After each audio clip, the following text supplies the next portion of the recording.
ఆ ఏనుగుని మేము చూడాలి. అసలు ఏనుగు ఎలా ఉంటుందో మనం కనిపించదు కదా! దాన్ని ఎలా మనము ఎలాగైనా దాన్ని పట్టుకొని ఒకసారి చూడాలి అని జెప్పి ఈ ఐదుగురు చాలా సార్లు మాట్లాడుకుంటారు.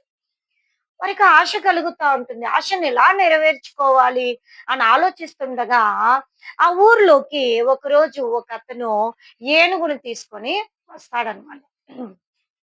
వచ్చినప్పుడు అక్కడ, ఇక్కడ ఆ వార్త వ్యాపించి ఈ 5 మందికి తెలుస్తుంది.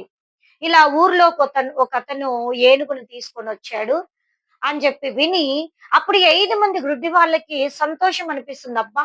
ఎన్నాళ్ళకి మన ఆశ నెరవేరబోతుంది. ఎలాగైనా సరే ఈరోజు మనం వెళ్లి ఏం చేయాలా? ఏనుగును చూడాలా? ఏనుగుని మనము ఆహ్, కళ్ళతో చూడలేకపోయినా మన యొక్క స్పర్శతో దాన్ని మనము తాకి చూడాలా? అసలది ఎలా ఉంటుందో కనిపెట్టాలా?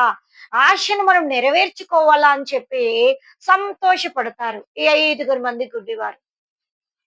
అప్పుడు వేరొకతన్ని సహాయం అడుగుతారు. సార్ మమ్మల్ని ఇలా ఏనుగున్న చోటికి మమ్మల్ని తీసుకొని వెళ్లరా? మేము చాలా రోజుల నుండి ఏనుగుని మేము తాకి చూడాలనుకుంటున్నాము. దయచేసి మమ్మల్ని తీసుకెళ్ళండి అన్నప్పుడు, ఆ వ్యక్తి ఏం చేస్తాడంటే, సరే అని చెప్పి 5 మంది గుడ్డి వాళ్ళని తీసుకొని, ఆ ఏనుగున్న చోటికి తీసుకొని వెళ్తాడు. తీసుకొని వెళ్ళిన తరువాత వారక్కడ నించున్నప్పుడు ఈ 5 మందికి సంతోషం. చెప్పలేని ఆనందం. అబ్బా! ఈరోజు మేము ఏనుగును తట్టి చూడబోతున్నాం, తాకి చూడబోతున్నాం. ఎన్నాళ్ళ ఆశ మాకు నెరవేరబోతుంది అని చెప్పి అందులో మొదటివాడు వచ్చి, "రేయ్! నేను ఫస్ట్ వెళ్తానురా. నేను ఏనుగుని పట్టుకొని చూస్తాను. అది ఎలా ఉందో మీకు చెప్తాను" అని అంటాడు. ఓకే అని చెప్పి 4 మంది బయట నించుంటారు. ఇప్పుడు ఈ గుడ్డివాడు వేరొక వ్యక్తి సహాయంతో ఏనుగు దగ్గరికెళ్ళి దాని కాలుని పట్టుకుంటాడు. వంగి దాని కాలుని పట్టుకొని చూసి, ఓయమ్మా! ఏమిరా ఈ కాలు ఇంత పెద్దగా ఉంది.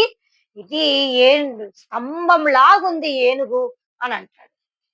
అని కిందకొచ్చి వాళ్ళ దగ్గరకొచ్చి, ఏనుగంటే ఏదో గాదురా! అదొక పెద్ద స్తంభం రా అని అంటాడు. అట్లా కాదు. నేను పోయి చూస్తానని రెండో వ్యక్తి పోతాడు. మరలా ఆ వ్యక్తి సహాయంతో అతను వెళ్లి ఆ తొండాన్ని పట్టుకుంటాడు. ఈ గ్రుడ్డివాడు తొండాన్ని పట్టుకొని, "రేయ్! నువ్వు చెప్పింది తప్పురా. ఏనుగు గోడ గాదు. అదొక పెద్ద పాములాగుంది చూడటానికి. బలమైన పాము అది. ఏనుగు పాములాగుంది" అని అంటాడు. మూడో వ్యక్తి పోతాడు. మూడో వ్యక్తి పోయి దాని కడుపును పట్టుకొని, ఇది స్తంభం గాదు.